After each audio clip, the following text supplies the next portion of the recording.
Cármides o de la sabiduría.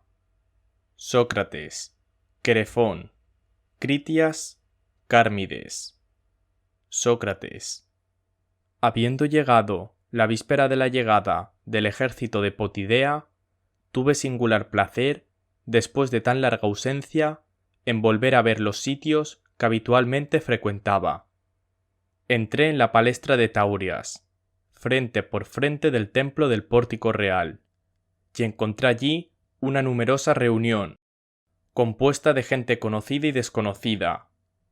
Desde que me vieron, como no me esperaban, todos me saludaron de lejos, pero Querofón, tan loco como siempre, se lanza en medio de sus amigos, corre hacia mí, y tomándome por la mano, «Oh Sócrates», dijo, «¿cómo has librado en la batalla?»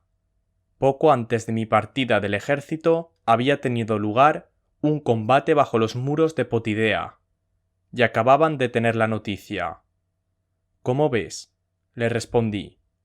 «Nos han contado», replicó, «y que habían perecido en él muchos conocidos. Os han dicho la verdad. ¿Asististe a la acción? Allí estuve. Ven a sentarte», dijo, «y haznos la historia de ella, porque ignoramos completamente los detalles».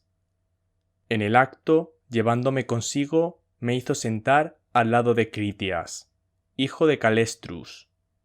Me senté, saludé a Critias y a los demás, y procuré satisfacer su curiosidad sobre el ejército, teniendo que responder a 1000 preguntas.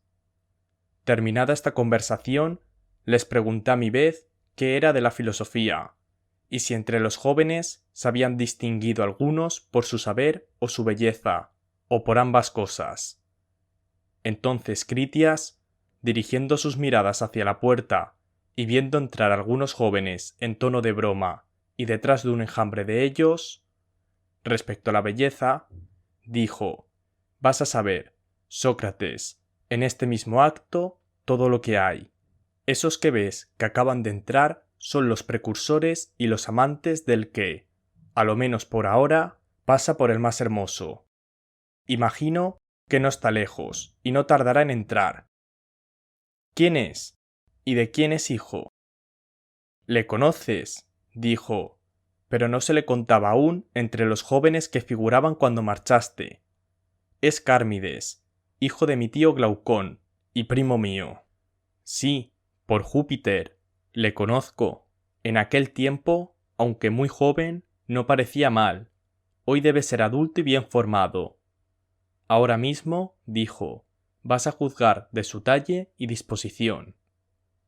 Cuando pronunciaba estas palabras, Cármides entró. «No es a mí, querido amigo, a quien es preciso consultar en esta materia. Y si he de decir la verdad, soy la peor piedra de toque para decidir sobre la belleza de los jóvenes. En su edad no hay uno que no me parezca hermoso.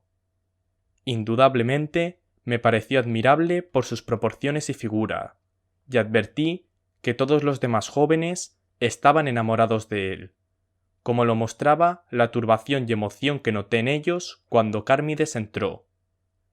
Entre los que le seguían venía más de un amante.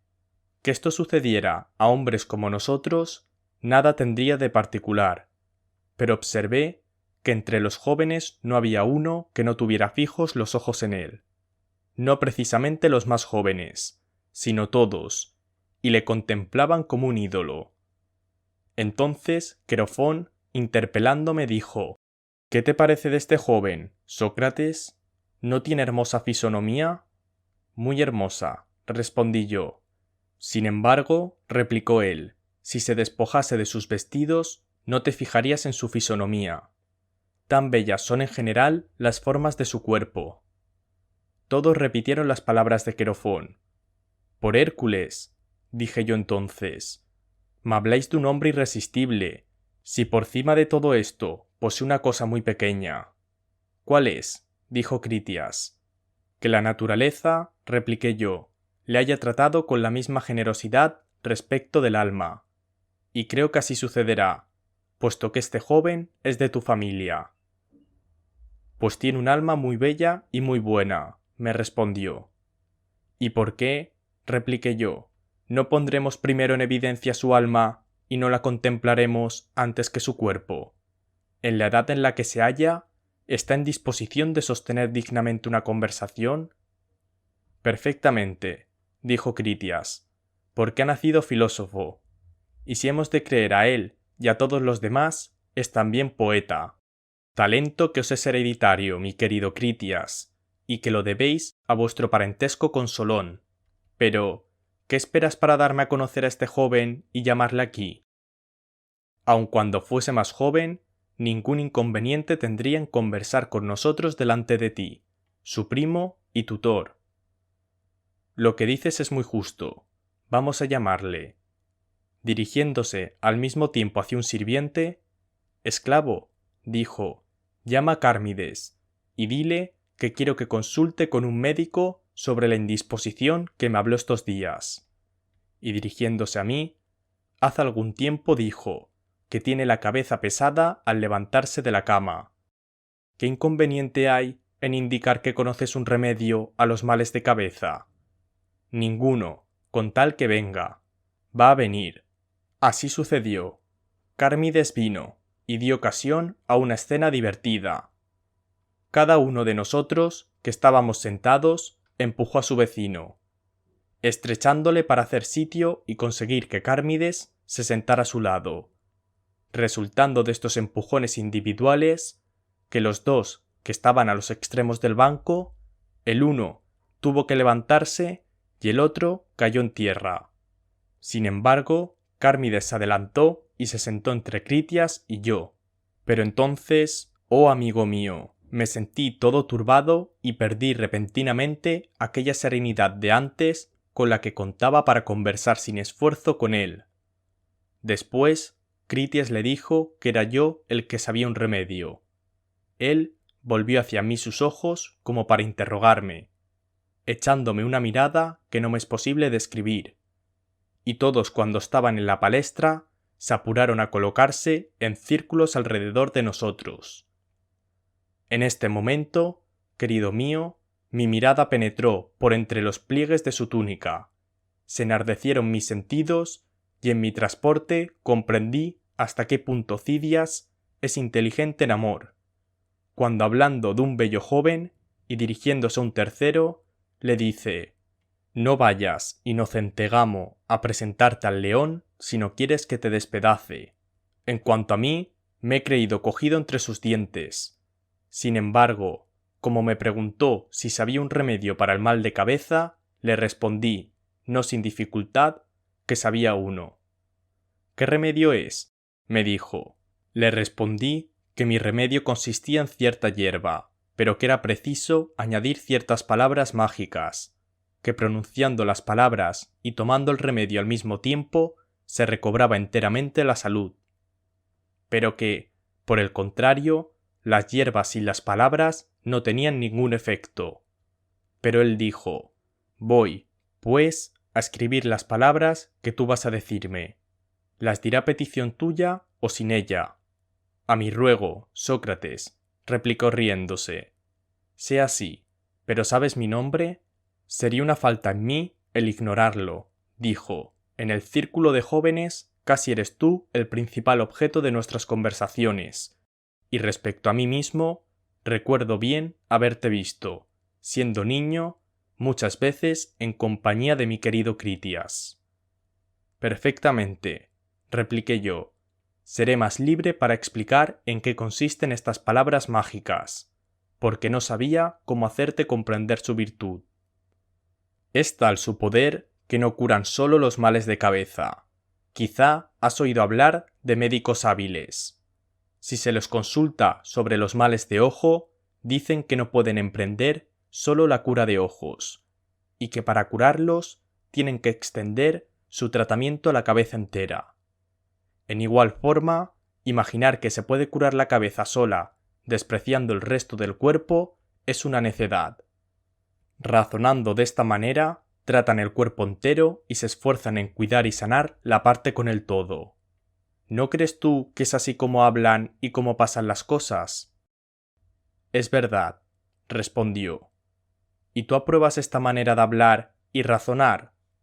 No puedo menos, dijo. Viendo a Cármides, de acuerdo conmigo, más animado, poco a poco recobré mi serenidad y advertí que rehacía mis fuerzas. Entonces le dije: el mismo razonamiento puede hacerse con ocasión de nuestras palabras mágicas. Yo las aprendí allá en el ejército de uno de estos médicos tráceos, discípulos de Zalmoxis, que pasan por tener el poder de hacer a los hombres inmortales.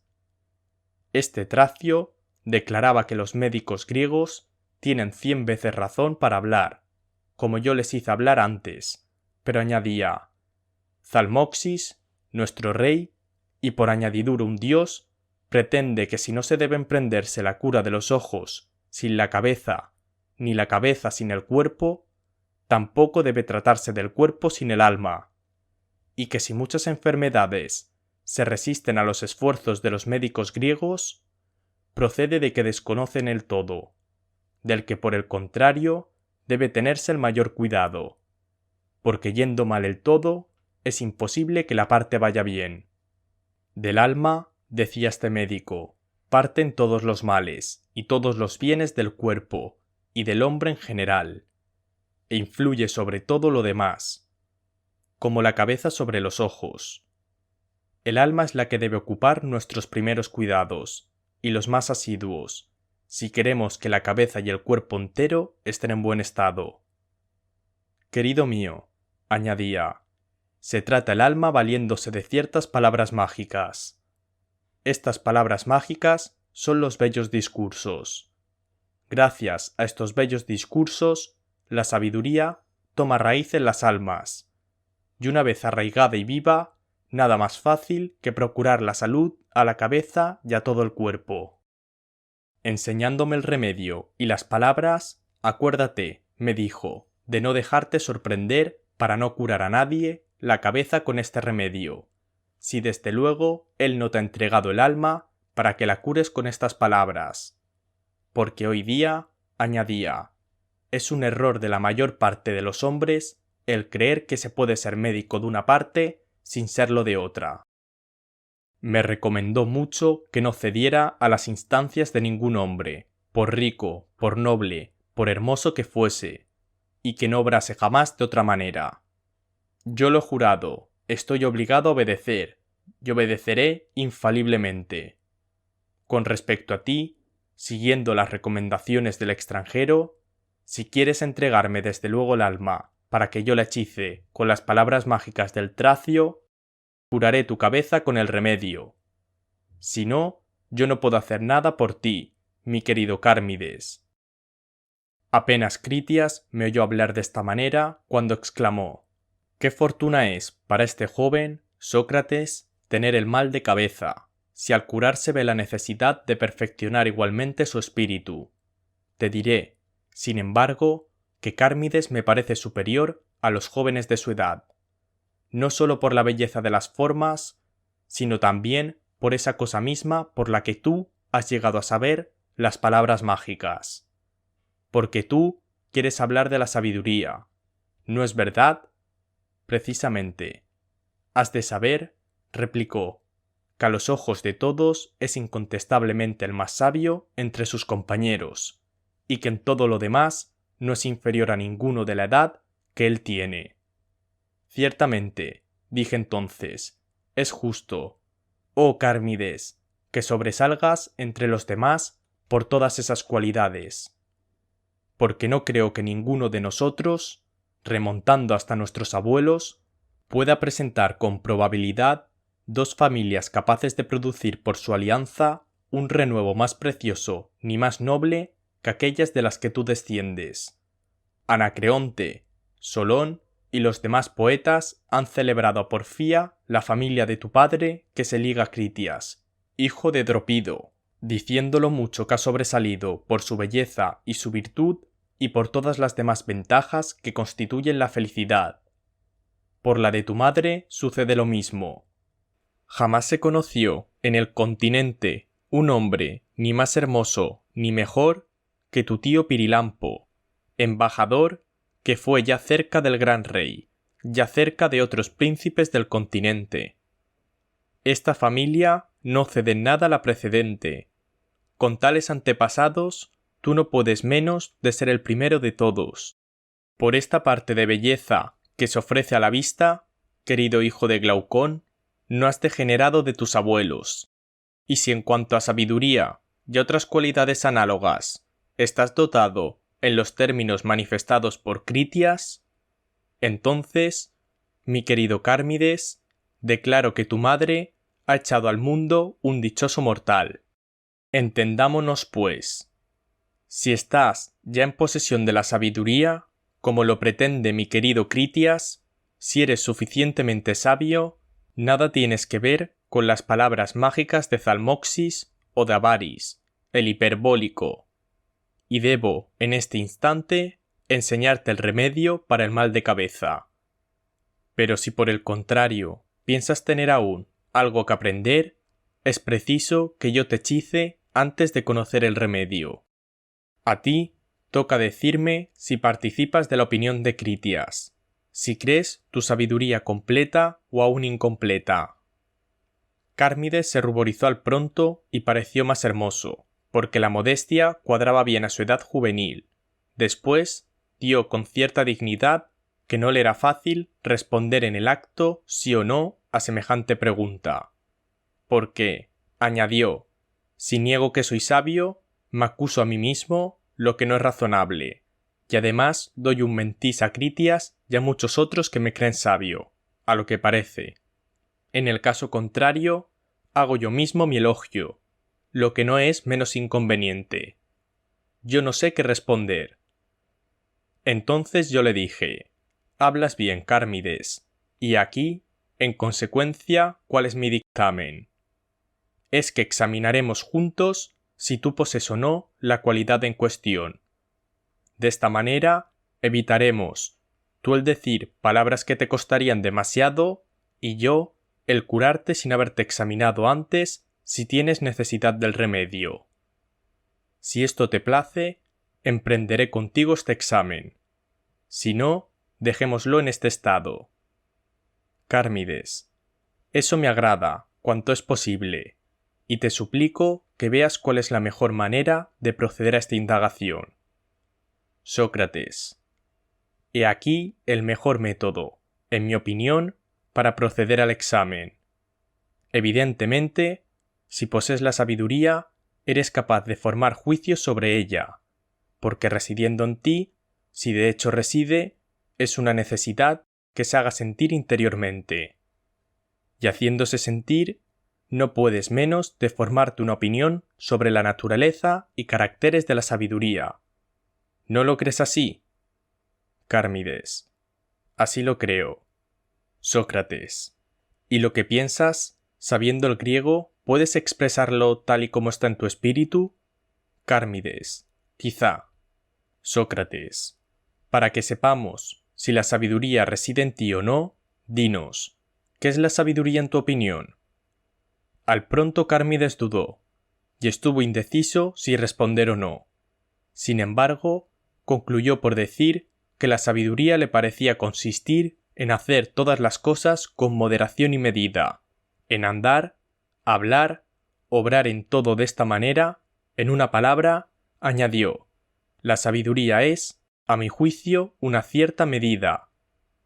Sócrates, ¿esto es cierto? Se dice comúnmente, querido Cármides, que los que proceden con medida son sabios. ¿Pero hay alguna razón para decirlo? Examinémoslo.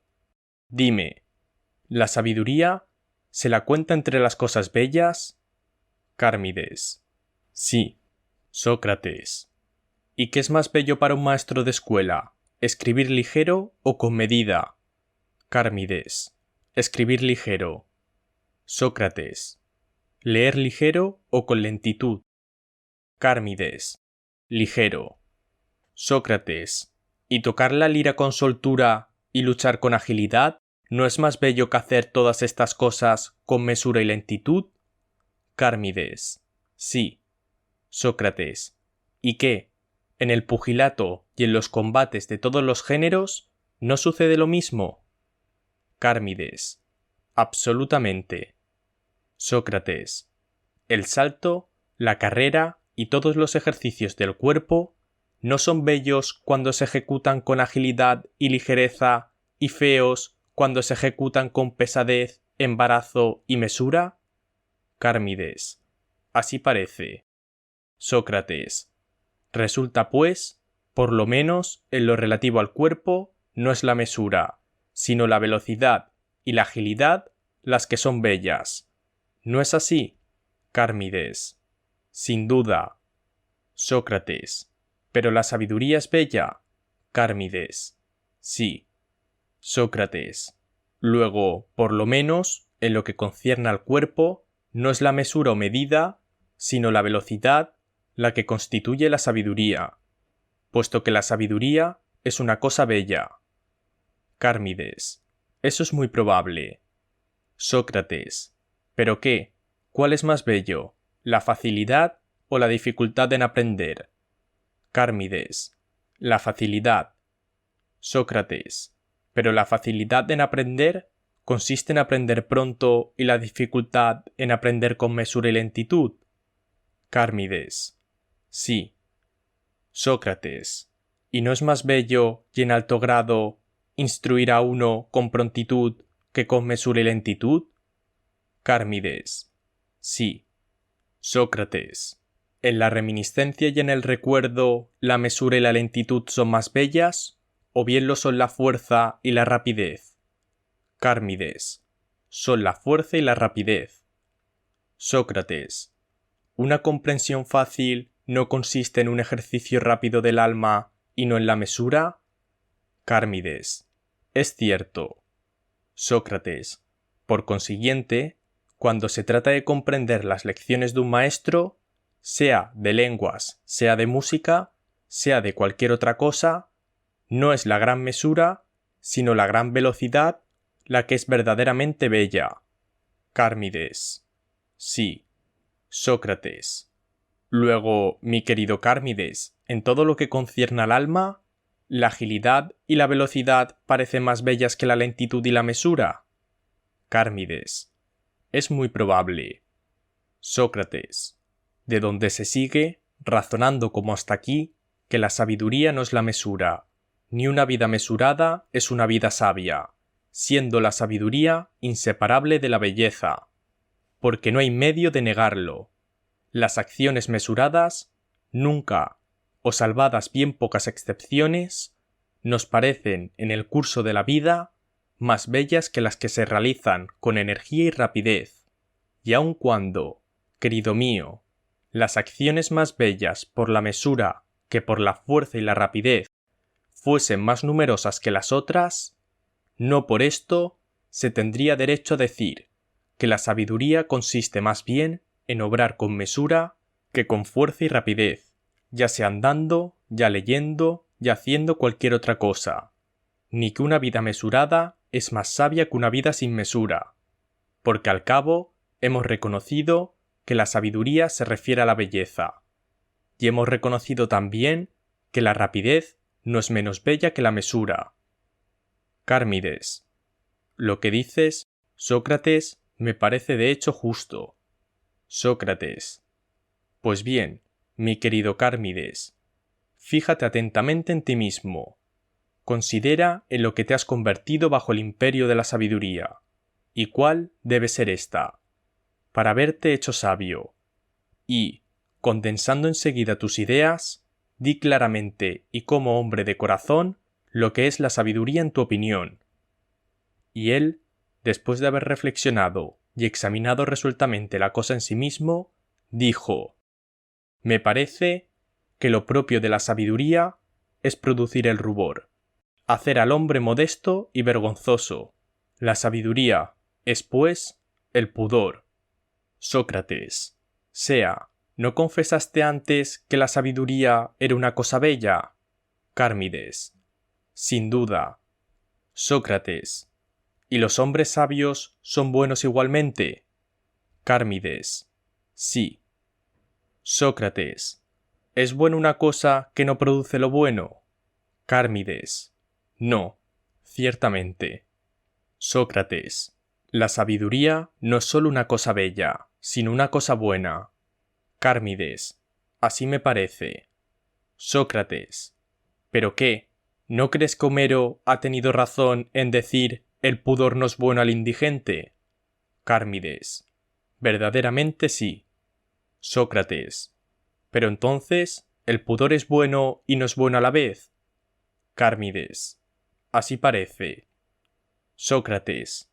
Pero la sabiduría es buena, puesto que hace buenos a los que la poseen, sin hacer jamás malos. Cármides. A mi parecer, es como dices. Sócrates. Luego, la sabiduría no es pudor, puesto que es esencialmente buena, y que el pudor tan pronto es bueno, tan pronto malo. Cármides. Bien dicho, Sócrates, a mi parecer. Pero veamos, si te place, esta otra definición de la sabiduría. Me acordé hace un momento haber oído decir que la sabiduría consiste en hacer lo que nos es propio. Examina, pues, si el autor de estas palabras te parece haber hablado bien. Sócrates. Picaruelo, ¿es Critias o algún otro filósofo el que te ha sugerido esta idea? Critias. Algún otro, seguramente, porque a mí no lo ha oído. Cármides. Ah, ¿qué importa, Sócrates, de quién lo he oído?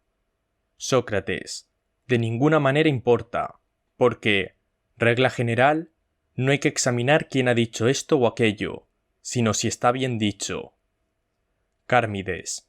Perfectamente. Sócrates. Pero por Júpiter, si descubrimos lo que esto significa, no me sorprenderé poco. Es un verdadero enigma. Cármides. ¿Por qué? Sócrates. Porque no ha reflexionado en el sentido de las palabras el que ha dicho que la sabiduría consiste en hacer lo que nos es propio. Veamos. ¿Piensas que el maestro de escuela no hace nada cuando lee o escribe? Cármides. Nada de eso. Sócrates. ¿Pero crees que se limita a leer o a escribir su propio nombre? ¿No os instruye a vosotros, jóvenes, nos hace escribir los nombres de vuestros enemigos, lo mismo que los vuestros y los de vuestros amigos? Cármides. Así es, la verdad. Sócrates. Y obrando de esta manera, ¿erais unos insensatos? Cármides. Nada de eso. Sócrates. Sin embargo, vosotros no hacíais solo lo que os era propio, si es que leer y escribir es hacer alguna cosa. Cármides. Ciertamente es hacer alguna cosa. Sócrates. Y curar, querido amigo, construir, tejer y ejecutar cualquier obra en cualquier arte es sin duda alguna cosa. Cármides. Seguramente. Sócrates. ¿Pero qué? ¿Te parecería bien administrada la ciudad en la que la ley ordenase a cada ciudadano tejer y lavar sus ropas, hacer su calzado, su vendaje, sus frascos de perfumes y todo lo demás, de suerte que sin echar mano a lo que no le perteneciera, amoldase e hiciese por sí mismo todo lo que le fuese propio? Cármides. Ese no es mi dictamen. Sócrates. Sin embargo, si fuese gobernada sabiamente, ¿sería bien administrada? Cármides. Necesariamente. Sócrates. Luego la sabiduría no consiste en hacer todas estas cosas ni en hacer lo que nos es propio. Cármides. No, evidentemente. Sócrates. Luego hablaba enigmáticamente, como ya dije antes, el que decía que la sabiduría consiste en hacer lo que nos es propio, porque no podía ser tan sencillo que lo entendiera como nosotros. O quizá estas palabras son de un insensato. Cármides. Nada de eso, son de un hombre que me pareciera de hecho un sabio. Sócrates. Nada más cierto entonces que ha querido proponerte un enigma, porque es muy difícil en verdad saber lo que significan estas palabras. Hacer lo que nos es propio. Cármides. Quizá. Sócrates. Veamos, ¿qué es hacer lo que nos es propio? ¿Puedes decírmelo? Cármides. Yo no sé nada, por Júpiter, pero no sería imposible que el que ha hablado de esta manera se comprendiese a sí mismo. Al decir esto, se sonreía y dirigía sus miradas hacia Critias, que estaba visiblemente en brasas hacía rato, deseoso de aparecer ventajosamente delante de Cármides y de todos los que allí estaban.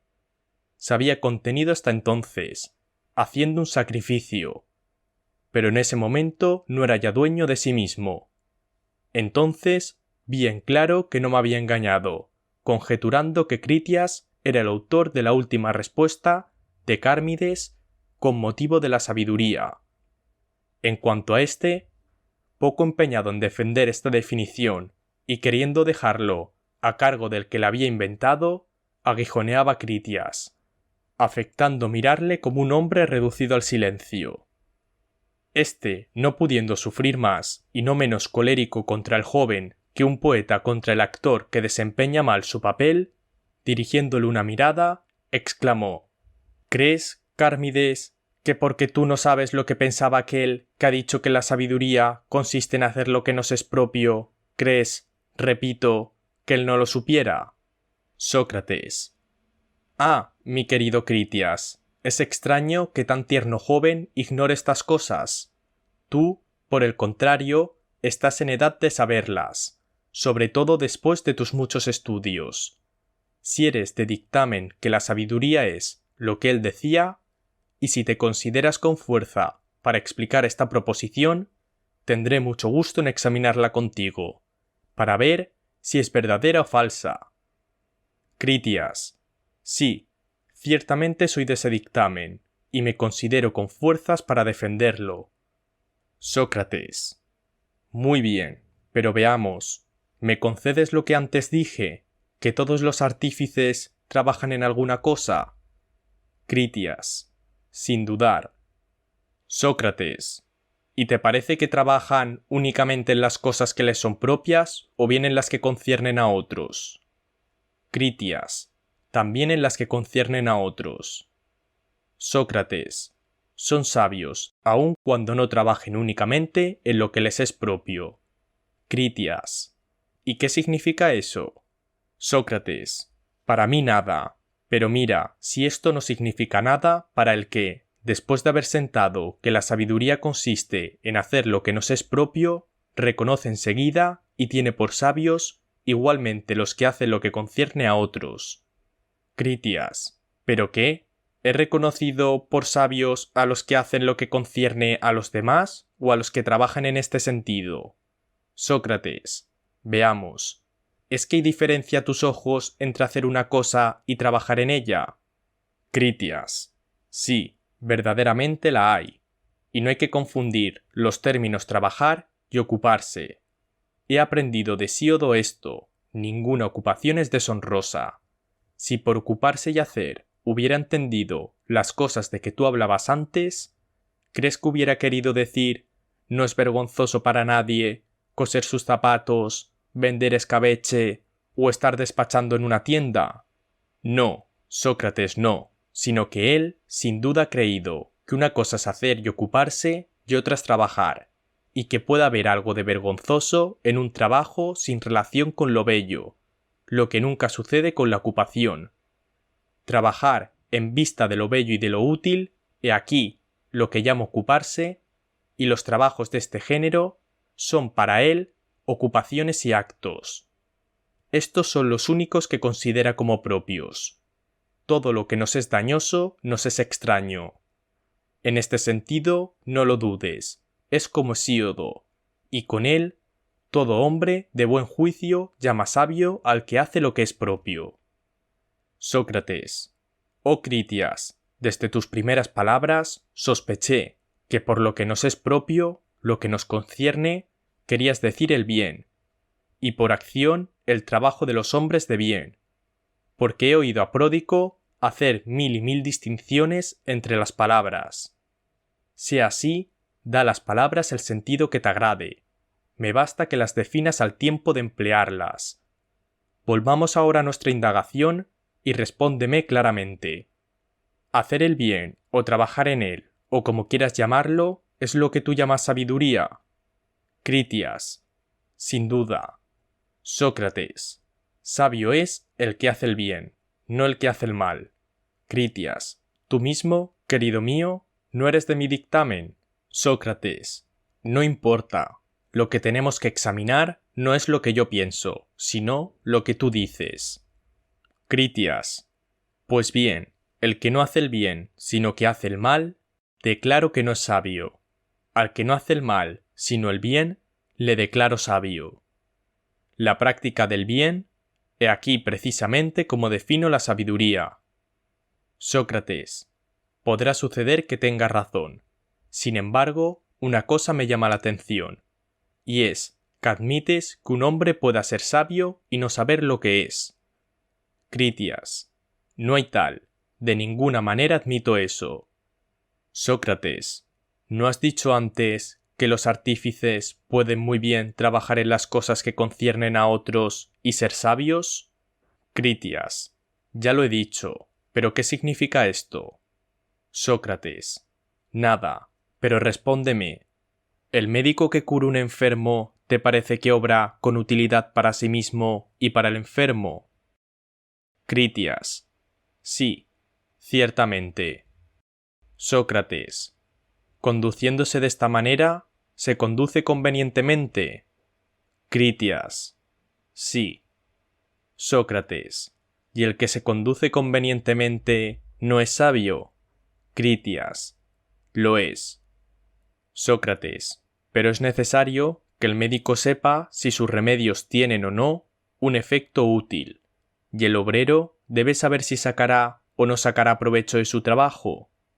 Critias. Quizá no. Sócrates. Sucede algunas veces que un médico hace unas cosas útiles y otras dañosas sin saber lo que hace. Sin embargo, según tú, cuando obra útilmente, obra sabiamente. ¿No es esto lo que decías? Critias. Sí. Sócrates. Luego, al parecer, puesto que obra algunas veces útilmente, obra sabiamente. Es sabio, y sin embargo, él no se conoce, no sabe que es sabio. Critias. Pero no, Sócrates, eso no es posible. Si crees que mis palabras conducen necesariamente a esta consecuencia, prefiero retirarlas. Quiero más confesar sin rubor que me he expresado inexactamente, que conceder que se pueda ser sabio sin conocerse a sí mismo. No estoy distante de definir la sabiduría como el conocimiento de sí mismo, y de hecho soy de la opinión de quien colocó en el templo de Delfos una inscripción de este género.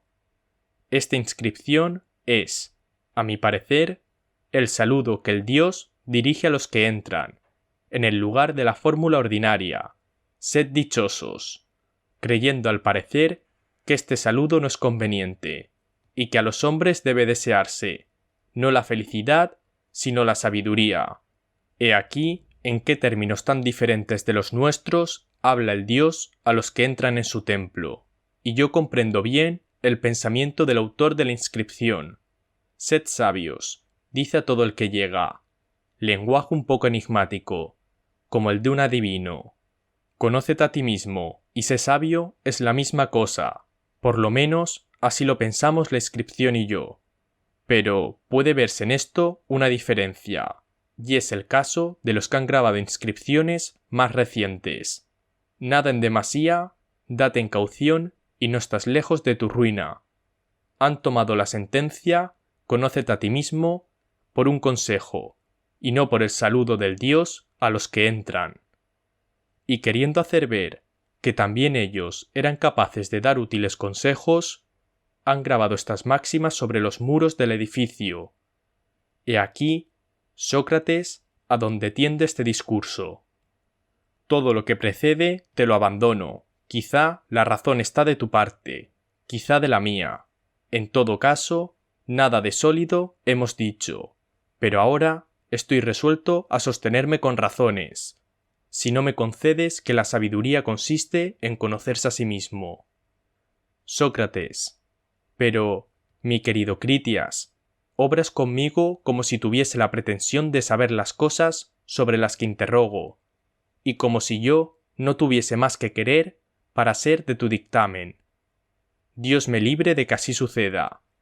Yo busco de buena fe la verdad contigo. Hasta ahora la ignoro. Cuando haya examinado la proposición nueva que presentas, te diré claramente si soy o no de tu dictamen. Pero dame tiempo para hacer este examen.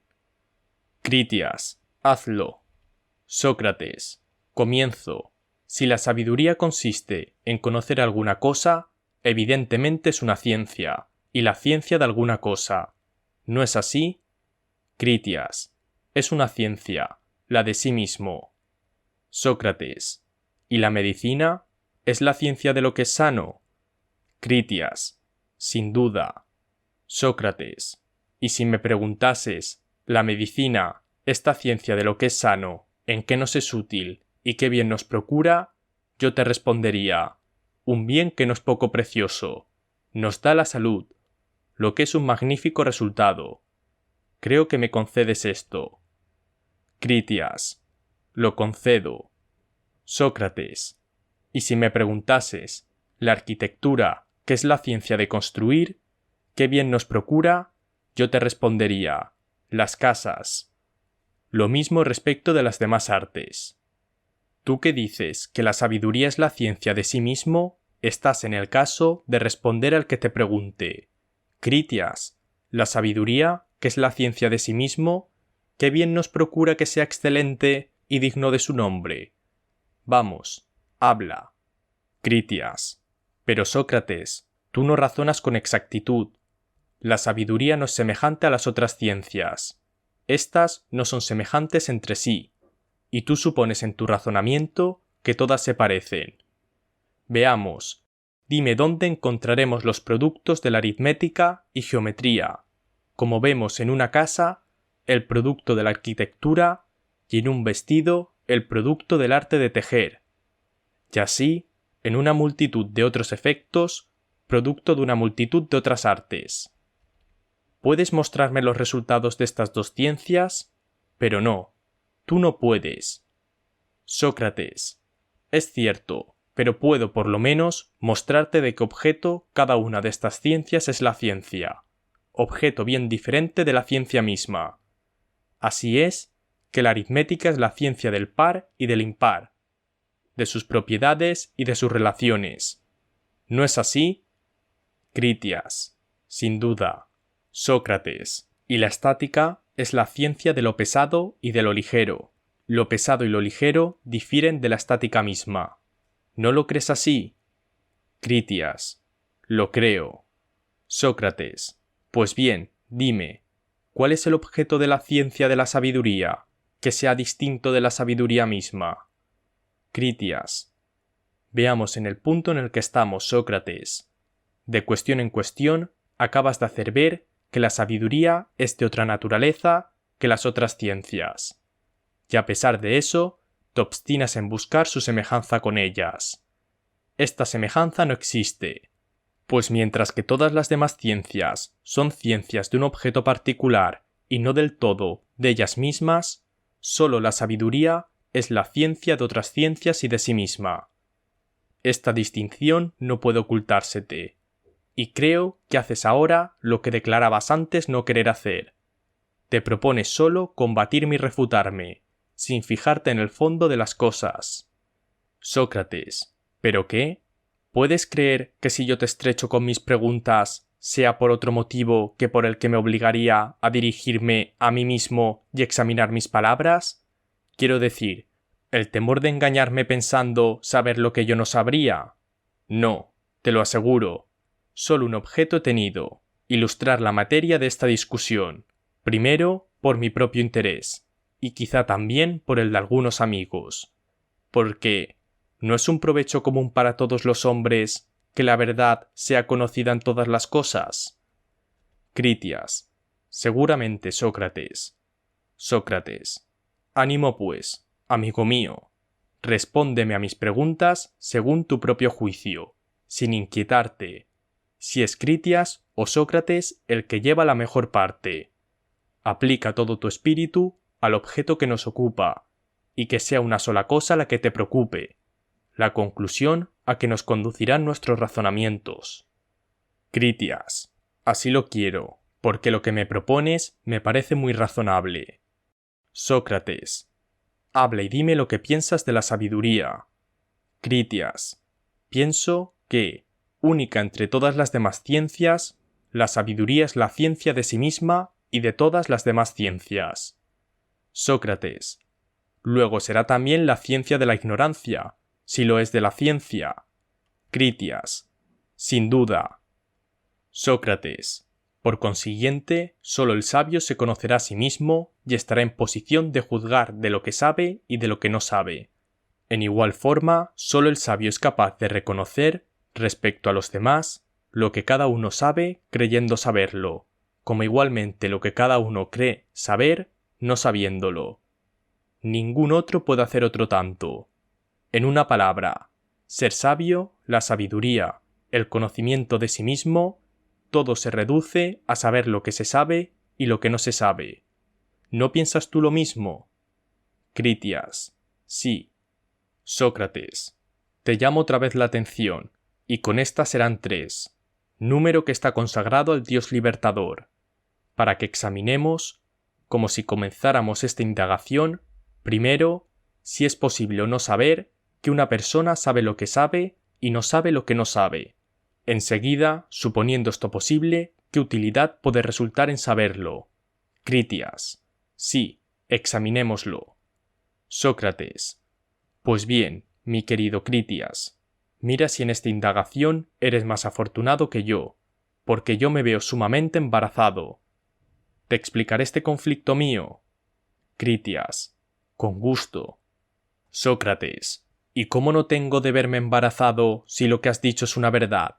Es decir, si existe una cierta ciencia, que no es la ciencia de ninguna otra cosa, más que de sí misma y de las otras ciencias, y que además es la ciencia de la ignorancia. Critias. Pues todo eso es verdad. Sócrates. Mira, querido mío, que sentamos por base una idea absurda. Considérala aplicada a otros objetos, y te parecerá, estoy seguro de ello, perfectamente irracional. Critias. ¿Cómo puede suceder eso y en qué objetos? Sócrates. He aquí. ¿Concibes una vista que no viese ninguna de las cosas que ven las demás vistas, pero que sea la vista de sí misma y de las demás vistas y hasta de lo que no es visto? ¿Concibes una vista que no viese el color a pesar de ser vista, pero que se viese ella misma y las demás vistas? ¿Crees que semejante vista existe? Critias. No, por Júpiter. Sócrates.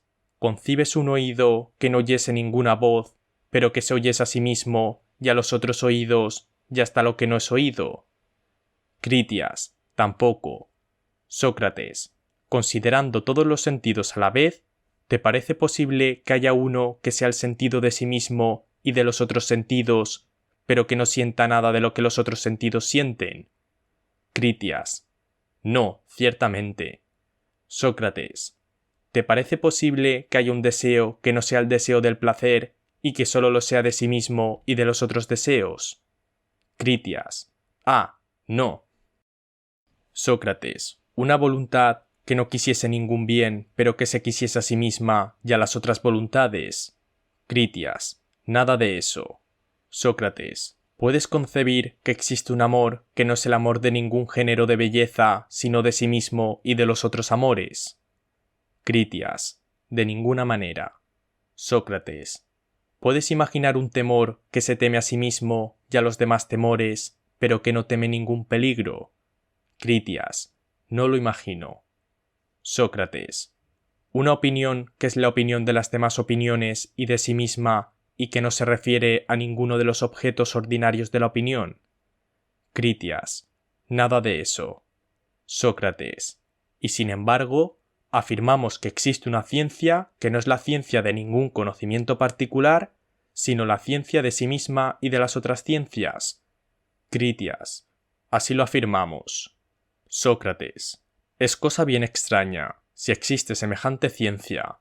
Sin embargo, no nos apuraremos a negar que exista, y procuraremos examinarla aún. Critias. Tienes razón. Sócrates.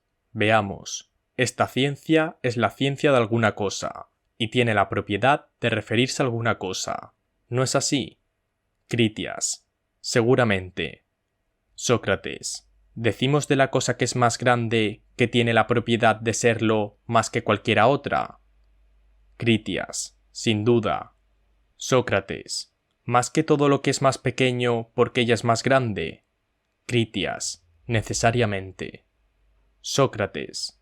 Si encontráramos un cuerpo más grande que lo fuese más que los demás cuerpos y que el mismo, sin ser más grande que los cuerpos sobrepujados por aquellos que él sobrepuja, ¿no se seguiría de toda necesidad que sería a la vez más grande que sí mismo y más pequeño que sí mismo? ¿Qué dices a esto? Critias. Eso sería de toda necesidad, Sócrates.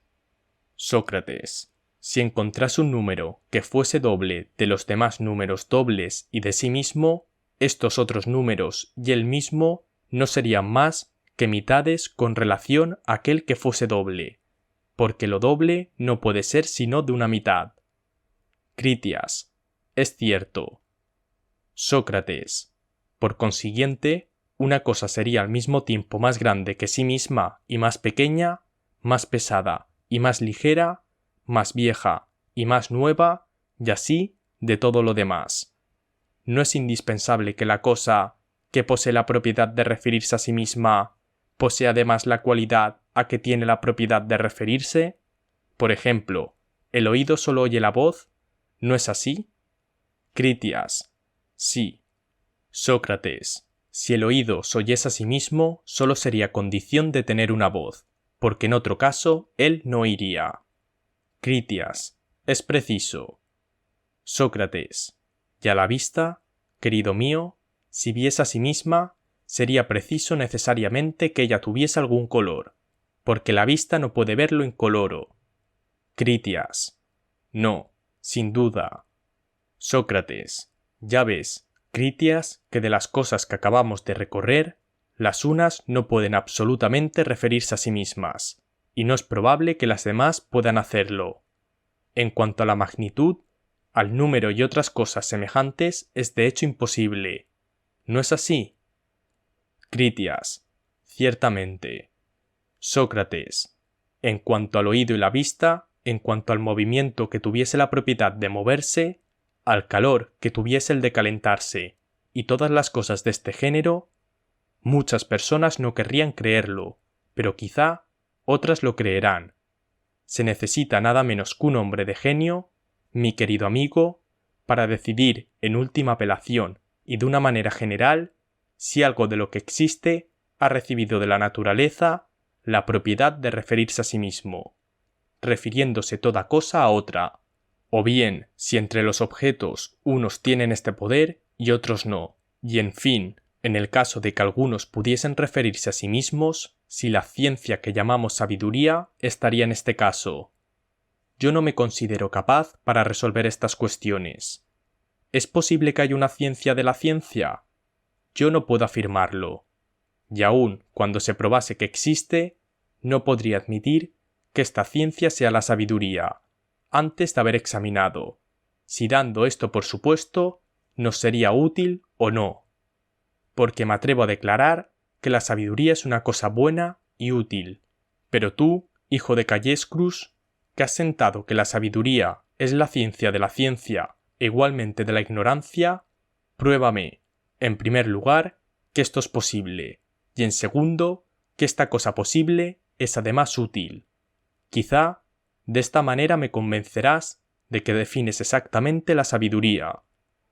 Habiendo oído estas palabras y viéndome embarazado, Critias, igual a aquellos que con solo ver bostezar bostezan, me pareció tan embarazado como yo.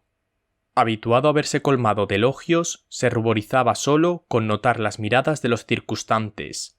No se apuraba a confesar que era incapaz de ilustrar las cuestiones que yo le había propuesto. Hablaba sin decir nada claro, y solo trataba de encubrir su impotencia.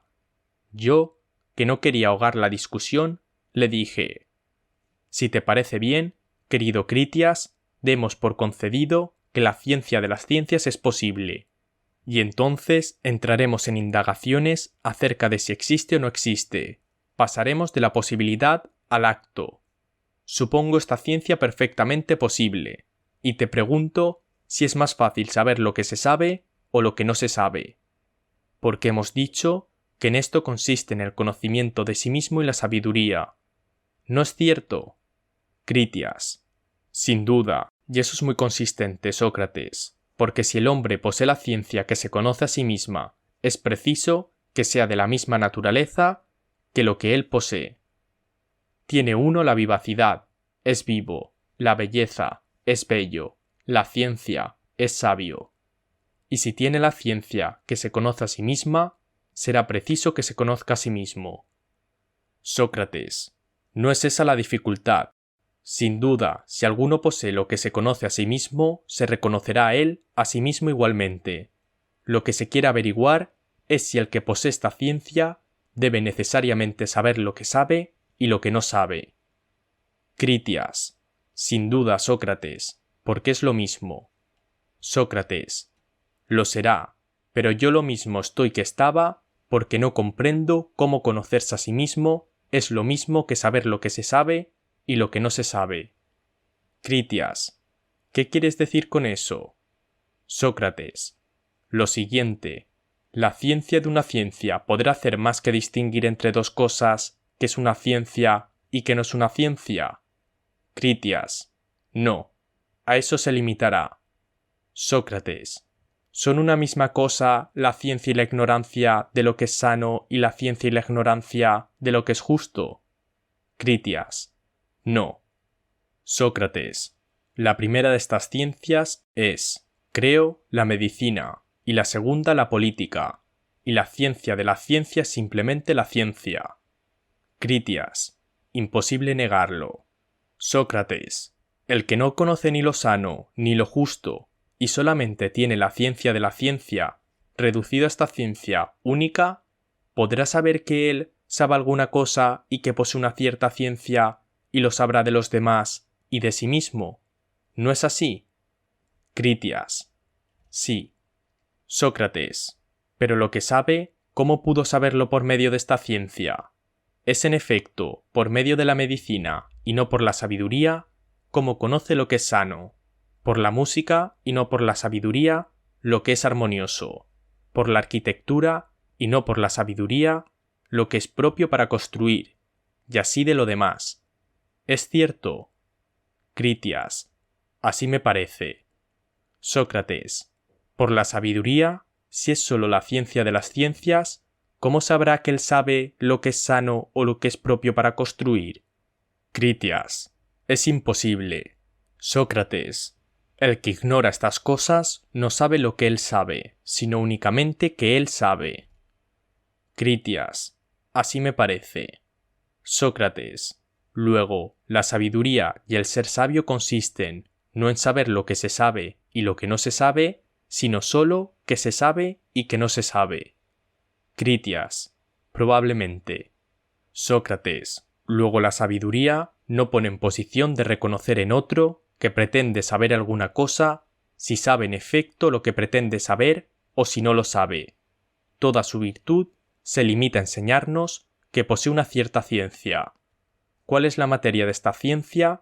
La sabiduría no nos lo dirá jamás. Critias. No parece que pueda. Sócrates. Tampoco nos hará más capaces para discernir el que se da por médico, sin serlo, del que lo es verdaderamente, ni discernir en general los hábiles de los ignorantes. Examinemos este punto de la manera siguiente. El sabio o cualquier otro hombre, para distinguir el verdadero del falso médico, obrará de este modo. Seguramente no le interrogará sobre la medicina, porque ya hemos dicho que el médico no entiende de ella, como que no conoce más que lo que es sano o dañoso a la salud. ¿No es así? Critias. Sí, verdaderamente. Sócrates. El médico no sabe nada relativamente a la medicina, puesto que la medicina es una ciencia. Critias. En efecto. Sócrates. El sabio, es cierto, reconocerá que el médico posee una ciencia. Pero si quiere averiguar qué ciencia, ¿no deberá informarse a qué objetos se refiere? ¿No es cierto que lo que caracteriza a cada ciencia no es el ser ciencia, sino el ser una cierta ciencia particular y el referirse a ciertos objetos particulares? Critias. Es cierto. Sócrates. Lo que caracteriza a la medicina, lo que la distingue de las demás ciencias, es que tiene por objeto lo que es sano y lo que es dañoso a la salud. Critias. Sí. Sócrates. Luego, el que se proponga examinar alguno sobre la medicina, debe examinarle de las cosas que son propias de la misma, porque supongo que no podrá examinarle de cosas extrañas, con las que esta ciencia no está en relación. Critias. No, ciertamente. Sócrates. El que quiera proceder por orden sondeará al médico sobre las cosas sanas y las cosas dañosas a la salud, para juzgar de su mérito. Critias. Ese es mi dictamen. Sócrates. Hará estudio sobre las palabras y acciones del médico para juzgar si las unas son bien dichas y las otras bien hechas. Critias. Necesariamente. Sócrates. Pero sin la medicina, ¿es posible comprender sea las palabras, sea las acciones de un médico? Critias. De ninguna manera. Sócrates. Fuera del médico, nadie será capaz de ello, ni aun el sabio, porque en otro caso uniría los conocimientos de un médico a los de un sabio. Critias. Es cierto. Sócrates. Por consiguiente, si la sabiduría es sólo ciencia de la ciencia y de la ignorancia, es claro como el día que no nos pondrá en posición de distinguir el médico que posee su arte del que no le posee y le impone a los demás y a sí mismo, ni tampoco nos hará buenos jueces en las otras artes, excepto en aquella que practiquemos nosotros mismos. Pero todos los artistas pueden hacer otro tanto. Critias. Es cierto. Sócrates. Pues bien, querido Critias, reducida la sabiduría a estos términos, ¿cuál puede ser su utilidad? Si, como supusimos al principio, el sabio supiese lo que sabe y lo que no sabe, si supiese que sabe ciertas cosas y no sabe otras ciertas cosas, si pudiese además juzgar a los demás hombres en esta misma relación, entonces, yo lo declaro, nos sería infinitamente útil el ser sabios. En efecto, pasaríamos la vida exentos de faltas los que tuviésemos la sabiduría, y lo mismo sucedería a los que obrasen bajo nuestra dirección, porque respecto de nosotros no intentaríamos hacer lo que no supiésemos, sino que dirigiéndonos a los que lo supiesen, a ellos se lo encomendaríamos, y con respecto a los que estuviesen bajo nuestra dirección, no les permitiríamos hacer, sino lo que pudiesen hacer bien, es decir, aquello de que tuviesen la ciencia. Una casa administrada de esta manera, por la sabiduría, estaría necesariamente bien administrada, y lo mismo un estado sería bien gobernado, e igual sucedería en todas partes donde reinase la sabiduría, porque unas gentes que no cometieran faltas, que ajustarían todas sus acciones a las reglas de la razón, necesariamente serían dichosos. ¿No es esto, mi querido Critias, lo que experimentaríamos con motivo de la sabiduría y lo que mostraríamos para hacer ver cuán ventajoso es saber lo que se sabe y lo que no se sabe? Critias. Es evidente. Sócrates. Sí, pero hasta ahora ya ves que no existe en ninguna parte una ciencia de esta naturaleza. Critias. Lo veo. Sócrates. Pero quizá la sabiduría, tal como nosotros la concebimos ahora, a saber, la ciencia de la ciencia y de la ignorancia, tiene la ventaja del que la posee aprende más fácilmente todo lo que quiere aprender y se representa todas las cosas con más claridad, estudiándolas a la luz de la ciencia. Quizá le permite juzgar mejor a los demás sobre lo que él mismo ha aprendido, mientras que los que intentan juzgar sin la sabiduría lo hacen sin profundidad ni solidez. ¿Son estas, querido mío, las ventajas que debemos esperar de la sabiduría, o bien nos formamos de ella una idea demasiado alta y buscamos en la misma un valor que no tiene? Critias. No es imposible que así sea. Sócrates. Quizá el objeto de nuestra indagación es absolutamente inútil. Lo que me lo hace creer es que me vienen al espíritu extraños pensamientos sobre la sabiduría, tal como la hemos definido. Veamos, si así lo quieres. Convengamos en que la ciencia de la ciencia es posible, y además, lo que al principio sentamos, que la sabiduría consiste en saber lo que se sabe y lo que no se sabe. En vez de negarlo, admitámoslo. Hechas estas concesiones, examinemos con mayor esmero si la sabiduría, supuestas tales condiciones, nos procurará alguna ventaja. En efecto, diciendo antes que la sabiduría, si tal fuese su naturaleza, sería para nosotros un gran bien, presidiendo al gobierno de las familias y de los estados. Me parece, mi querido Critias, que hemos razonado mal. Critias. ¿Cómo? Sócrates. Porque hemos concedido con demasiada ligereza que sería un gran bien para los hombres hacer aquello que saben, y encomendar lo que no saben a los que lo saben. Critias. ¿No hemos tenido razón para concederlo? Sócrates. No. Yo creo que no. Critias. En verdad, Sócrates, dices cosas extrañas. Sócrates. Por el cielo, eso mismo me parece a mí, y pensando en esto es por lo que dije que se me venían a la mente ideas extrañas, y que temía no hubiésemos examinado bien la cuestión. Porque, a decir verdad, en el acto mismo en que estuviéramos de acuerdo en que la sabiduría es todo lo que hemos dicho, no por esto vería más claro que bien nos procura. Critias. ¿Cómo? Explícate. Por lo menos sepamos cómo piensas. Sócrates. Creo que me extralimito, pero no importa. Cuando una idea se presenta al espíritu, es preciso examinarla y no dejarla escapar a la aventura, por poco amor que uno se tenga a sí mismo. Critias. No es posible hablar mejor. Sócrates. Escucha, pues, mi sueño, y juzga si ha salido por la puerta de marfil o por la de cuerno. Quiero que la sabiduría, tal como antes la definimos, ejerza sobre nosotros un imperio absoluto. Pues bien, ¿qué ventajas nos promete con todo su cortejo de ciencias?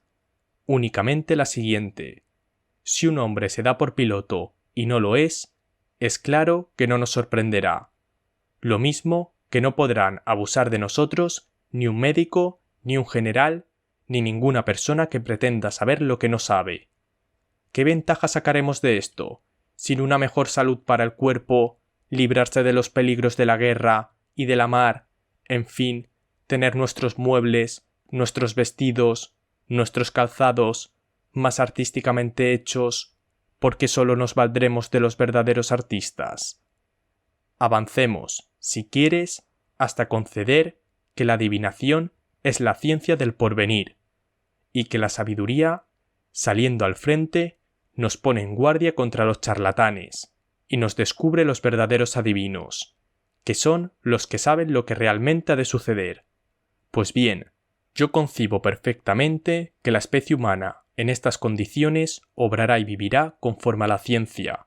La sabiduría, en efecto, guardián vigilante, no permitirá a la ignorancia deslizarse en nuestros trabajos.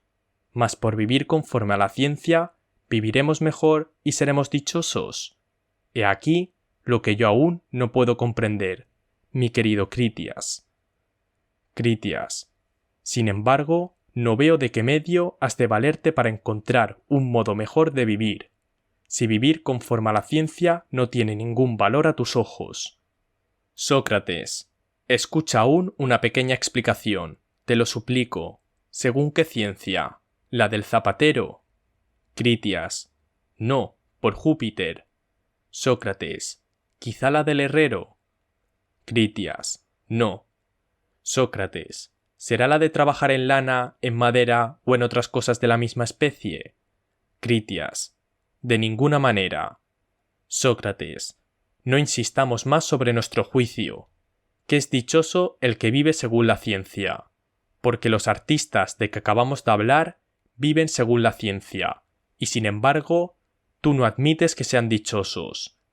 Al parecer, solo tienes por felices los que viven según ciertas ciencias. Quizás solo concedes este privilegio al que designé yo antes, al que sabe todo lo que debe suceder, al adivino. Critias. A ese y también a otros. Sócrates. ¿Cuáles? ¿Será el que una al conocimiento del porvenir el de lo pasado y lo presente? Supongo que un tal hombre existe. Creo que confesarás que ningún otro, que no sea éste, puede vivir según la ciencia. Critias. Ningún otro. Sócrates. Una pregunta aún. ¿Cuál de estas ciencias es la que hace a este hombre dichoso? ¿O son todas a la vez y en debida proporción? Critias. No, ciertamente. Todas en proporción, no. Sócrates. Entonces, ¿cuál contribuye más? ¿Es la ciencia de los sucesos presentes, pasados y futuros? ¿Es la del ajedrez? Critias. Ah, el juego del ajedrez. Sócrates. ¿La de los números? Critias. Tampoco. Sócrates. ¿La de lo que es sano? Critias. Quizá. Sócrates. Pero en fin, ¿cuál es la que más contribuye? Critias. La ciencia del bien y del mal. Picaruelo. Después de tanto andar, me haces girar en un círculo. Ah, ¿por qué desde el principio no me has dicho que vivir dichoso no es vivir según la ciencia en general, ni según todas las ciencias reunidas, sino según la que conoce del bien y del mal? Pero veamos, querido Critias, si separas esta ciencia de todas las demás, ¿nos veremos por eso menos curados por la medicina, calzados por un entendido zapatero, vestidos por un tejedor y libres de la muerte por mar o en campaña mediante un piloto y un experto general? Critias. No, sin duda. Sócrates. Faltándonos esta ciencia, ninguna de estas cosas llegará a tiempo y de manera que nos sea útil. Critias. Dices verdad. Sócrates. Y esta ciencia, a lo que parece, no es la sabiduría, sino aquella cuyo objeto es el sernos útil, porque no es la ciencia de la ciencia y de la ignorancia, sino del bien y del mal. De manera que si ella es la que nos es útil, la sabiduría debe ser para nosotros otra cosa que útil. Critias. ¿Cómo? La sabiduría no nos ha de ser útil, si es esencialmente la ciencia de las ciencias. Domina todas las ciencias, y por consiguiente, superior a la ciencia del bien y del mal. No puede menos de sernos útil. Sócrates. ¿Por ventura es ella la que nos cura y no la medicina? ¿Y los resultados de las otras artes es ella la que nos lo procura y no cada arte los suyos? ¿No hace ya mucho que hemos reconocido que ella es la ciencia de la ciencia y de la ignorancia y nada más? ¿No es así? Critias. Así parece. Sócrates. Por lo tanto, ¿no se puede esperar de ella la salud? Critias. No ciertamente. Sócrates. La salud depende de otro arte. ¿Qué dices a esto? Critias. Que es verdad. Sócrates. Tampoco hay que esperar de ella nada útil, mi querido amigo, porque hemos achacado lo útil a otro arte. ¿Es cierto? Critias. Completamente. Sócrates. ¿Cómo, entonces, la sabiduría nos será útil sin procurarnos ninguna especie de utilidad? Critias. De ninguna manera, Sócrates, a lo que me parece. Sócrates. Ves, pues, mi querido Critias, la razón que tenía para temer, y cuán justamente me acusaba de ser incapaz de examinar con fruto la sabiduría. Porque la mejor cosa, a juicio de todos, no nos parecería desprovista de utilidad, si yo tuviese, con gran provecho mío, el arte de examinar las cosas. En este momento hemos aquí batidos, por todas partes, y en la impotencia de descubrir a qué objeto ha aplicado la palabra sabiduría su inventor. Sin embargo, ¿cuántas suposiciones hemos hecho que la razón desaprueba? Hemos supuesto que existe una ciencia de la ciencia, a pesar de que la razón no permite ni autoriza semejante concepción. Después, hemos supuesto que esta ciencia conoce los objetos de las otras ciencias, cuando tampoco lo permite la razón. Y queríamos que el sabio pudiese saber que él sabe lo que sabe y lo que no sabe, Y en verdad hemos obrado liberalmente haciendo esta última concesión, puesto que hemos considerado ser posible saber de cierta manera lo que absolutamente no se sabe, porque admitimos que él sabe y que él no sabe, que es lo más racional que puede imaginarse. Pues bien, no obstante esta complacencia y esta facilidad, nuestra indagación no ha conseguido encontrar la verdad, y cualquiera que haya sido la definición de la sabiduría hayamos inventado de común acuerdo, ella nos ha hecho ver con desenfado estar desprovista de utilidad. Con respecto a mí, me importa poco, pero tú, mi querido Cármides, yo sufro al pensar que con tu figura y con un alma muy sabia no tengas nada que esperar de la sabiduría, ni puedas sacar de ella ninguna utilidad en el curso de la vida, aun poseyéndola. Pero sobre todo, siento haber recogido las palabras mágicas del Tracio y haber aprendido con tanto afán una cosa que ningún valor tiene. Pero no puedo creer que sea así, y es más justo pensar que yo no sé buscar la verdad. La sabiduría es sin duda un gran bien, y si tú la posees, eres un mortal dichoso. Pero examina atentamente si la posees en efecto y si no tienes necesidad de palabras mágicas. Porque si la posees verdaderamente, entonces sigue mi consejo, y no veas en mí más que un visionario incapaz de indagar ni encontrar nada por el razonamiento. Y tú, tente por tanto más dichoso cuanto más sabio seas. Cármides. Por Júpiter, Sócrates, no sé si poseo o no poseo la sabiduría, ni cómo puedo saberlo, cuando tú mismo no puedes determinar su naturaleza, por lo menos según tu confesión. Si bien en este punto no te creo, y antes bien pienso tener gran necesidad de tus palabras mágicas, y quiero someterme a su virtud, sin interrupción hasta que me digas que es bastante. Critias. Perfectamente. La mayor prueba que puedes darme de tu sabiduría, mi querido Cármides, es entregarte a los encantos de Sócrates y no alejarte de él ni un solo instante. Cármides, me uniré a él y seguiré sus pasos, porque me haría culpable si en este punto no te obedeciese. A ti, que eres mi tutor, y si no hiciese lo que mandas. Critias, sí, yo te lo mando. Cármides, lo haré, y desde hoy quiero comenzar. Sócrates, ¿qué es lo que los dos tramáis? Critias, nada, sino que nos tienes a tus órdenes. Sócrates, ¿pero qué? ¿Empleáis la fuerza sin dejarme la libertad de escoger? Cármides, sí, la fuerza. Es preciso hacerlo así, puesto que él lo manda. Mira ahora lo que te toca a ti hacer. Sócrates, ¿qué quieres que vea? Cuando has resuelto hacer una cosa y recurres a la violencia, ¿qué hombre puede resistirlo? Cármides, entonces no te resistas. Sócrates, concedido.